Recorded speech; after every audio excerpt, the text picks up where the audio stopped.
እንዲሁም አንድ አባት ጋር መተው አንድ ሰው ኃጢአት እንደሰራ ብዙ ነገራቸውና ልክ ነገራቸው ሲጨርሱ በቃ ሁለት ስገድ ብለው አሰናበቱት። በጣም ብዙ ኃጢአትን ይሰሩ እና በጣም ተደነቁ። ያ ሰውዬ ደስ ብሎት ሄደና እኛ ካህን የበቁ ስለነበሩ እግዚአብሔር ያንን ሰው ካሰናበቱት በኋላ በቤተ መቅደሱ ተገለጠላቸውና ምን ሆነው ነው ያጠፋውን ጥፋት እየሰሙ የበደለውን በደል እያወቁ ሁለት ስገድ እንዴት ይሉታል አሉ። አምላኬ ሆይ አሉኝ ካህን እኔ እንዲያውም ጨካኝ ነኝ፣ አንተ ብትሆንማ ኖሮ ኃጢአት ተሰረየችልህ ዝም ብለህ ሂድ ነበር የምትለው አሉት። የእግዚአብሔር ምህረት እንደኛ ኃጢአት አይደለም። ከዚህ ለንስሐ በደንብ ነው መፋጠን መቻል ያለብን ክርስቲያኖች፣ እንዳሰብነው ስለማያደርግ አምላካችን ማለት ነው። አሁን አብዛኛው ሰው ንስሐ የማይገባው ግን ለምንድነው ተብሎ ቢጠየቅ የሰራው በደል ይገስፍበታል ከእግዚአብሔር ምህረት ይልቅ። እግዚአብሔር እንዲሰርቼ ይምረኝ ይሆን ይላል። ለምን አይምርም እግዚአብሔር? አባ ጊዮርጊስ ለዛ እኮ ነው የተራበ ሆድ ለምግብ እንደሚቸኩል ሁሉ እግዚአብሔር አምላክም የበደሉት ሰዎች ማረን ሲሉት ለመማር እንዲሁ ይፈጥናል ይላል።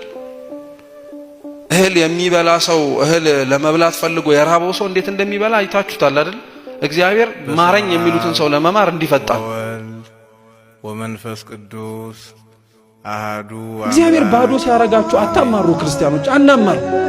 ባዶ ሲያረገ ለሆነ ነገር እያዘጋጀ ነው፣ ለሆነ ትልቅ ዓላማ እያዘጋጀ ነው። ተመልከቱ፣ ሙሴን እኮ የበግ ጠባቂ አድርጎ ያስቀመጠው ለምን መሰላችሁ? በኋላ ላይ እስራኤላውያንን የሚመራ መሪ ስለሆነ በበጉ እያለማመደው እኮ ነው። በግ እኮ ስንት አይነት አመል አለው። አንዱ ልጋጥ ይላል፣ አንዱ ልኮብልል ይላል፣ አንዱ ይጋጫል፣ አንዱ ይማታል፣ አንዱ ጭቃ ውስጥ ይንከባለላል፣ አንዱ ውሃ ይጠጣል። ይሄንን ሁሉ የበግ አመል ሙሴን 50 ዓመት እንዲለማመድ አደረገው እግዚአብሔር። በ30 ዓመቱ ነው ከግብጽ የወጣው። 50 ዓመት ሙሉ በግ ጠባቂ አደረገው።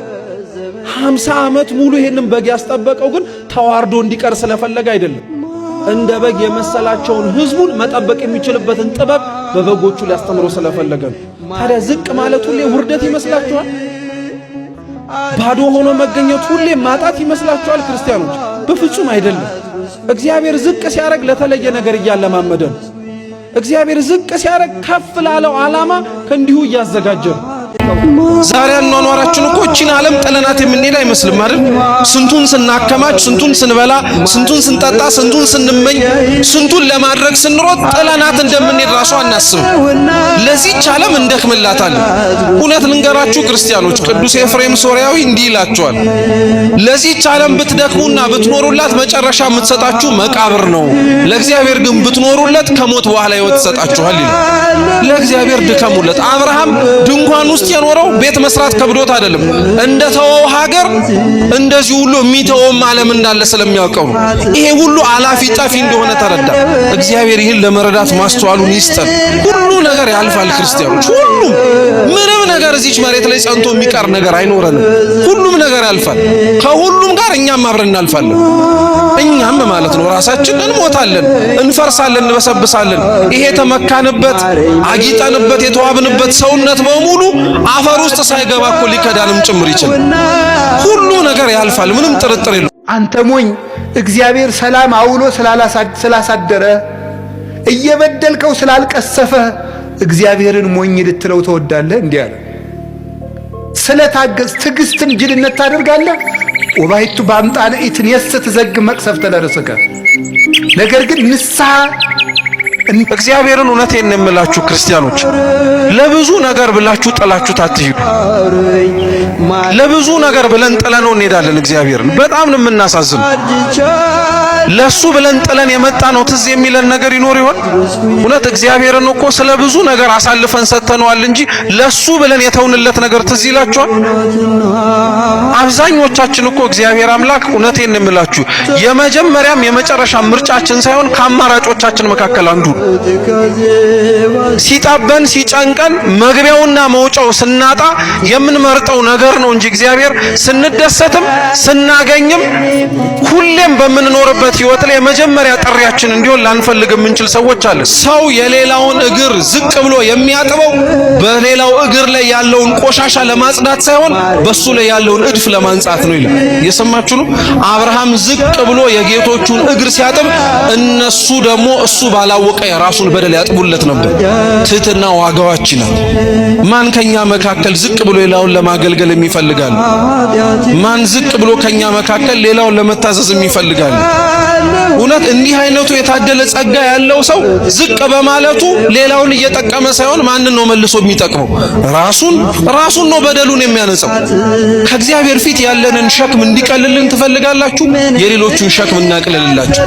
ልባችን ላይ ቂም ያዝንባቸው፣ በቀል ያዝንባቸው፣ ተሸክመናቸው የምንዞራቸው ብዙ ሰዎች አሉ።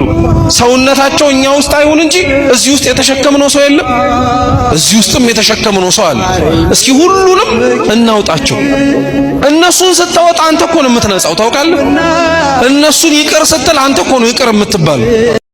እውነት ልንገራችሁ ክርስቲያኖች፣ ቅዱስ ኤፍሬም ሶርያዊ እንዲህ ይላቸዋል፣ ለዚህች ዓለም ብትደክሙና ብትኖሩላት መጨረሻ የምትሰጣችሁ መቃብር ነው። ለእግዚአብሔር ግን ብትኖሩለት ከሞት በኋላ ሕይወት ይሰጣችኋል ይላል። ለእግዚአብሔር ድከሙለት። አብርሃም ድንኳን ውስጥ የኖረው ቤት መስራት ከብዶት አይደለም። እንደ ተወው ሀገር እንደዚህ ሁሉ የሚተወውም ዓለም እንዳለ ስለሚያውቀው ነው። ይሄ ሁሉ አላፊ ጠፊ እንደሆነ ተረዳ። እግዚአብሔር ይህን ለመረዳት ማስተዋሉን ይስጠን። ሁሉ ነገር ያልፋል ክርስቲያኖች፣ ሁሉም ምንም ነገር እዚች መሬት ላይ ጸንቶ የሚቀር ነገር አይኖረንም። ሁሉም ነገር ያልፋል። ከሁሉም ጋር እኛም አብረን እናልፋለን። እኛም ማለት ነው ራሳችን እንሞታለን፣ እንፈርሳለን፣ እንበሰብሳለን። ይሄ ተመካንበት አጊጠንበት የተዋብንበት ሰውነት በሙሉ አፈር ውስጥ ሳይገባ እኮ ሊከዳንም ጭምር ይችላል። ሁሉ ነገር ያልፋል፣ ምንም ጥርጥር የለውም። ሳያልፍበት አብርሃም ሁሉ ነገር ጥሎ ከእግዚአብሔር ጋር ተቀመጠ። ስለዚህ ሰው ከእግዚአብሔር ጋር መጣበቅ የሚፈልግ ከሆነ መውጣት አለበት። አንደኛ። ሁለተኛ አብርሃም የመምሬ አድባር ዛፍ ስር እግዚአብሔርን ለማየት ያስቻሉትን ነገሮች ነው የምነግራችሁ። አንደኛ ስለወጣ ነው እግዚአብሔርን ያየው። ሁለተኛ እግዚአብሔርን ስላመነው ነው። እስኪ ስላመነው በሉ።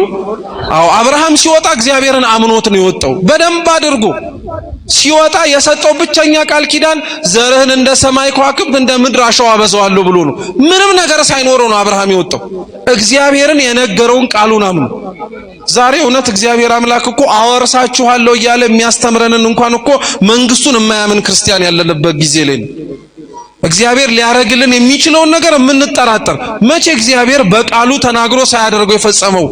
መቼ እግዚአብሔር ተናግሮ ያስቀረው ነገር አለ? ክርስቲያኖች ሊያውም ለኛ ክፉ አባትና በመሬት ላይ የሚኖር የሥጋ እናት የምትኖር የሥጋ እናት እንኳን ለልጆቿ ከምትራራው በላይ ነው እግዚአብሔር የሚራራው ለልጆቹ። መቼም አጉድሎ ያቅም እግዚአብሔር አምላክ። ክርስቲያን ግን ሊያምነው ያስፈልጋል። አሁን ያለንበት ጊዜ ላይ ግን ምን መሰላችሁ? አማኝ ነው ያለው እንጂ ታማኝ የለበት። ሁላችንም አማኝ ነን በደንብ አድርገን፣ ታማኝ ግን አይደለን። እግዚአብሔርን ለምናምነው እምነትና አረጋቸዋለሁ ያላቸውን ነገሮች በሙሉ እናምነዋለን። አዎ ያረጋዋል እንላለን። ላመነው እምነትን ግን እንታመንለት ማለት ግን አንችልም። ታማኝ አይደለንም።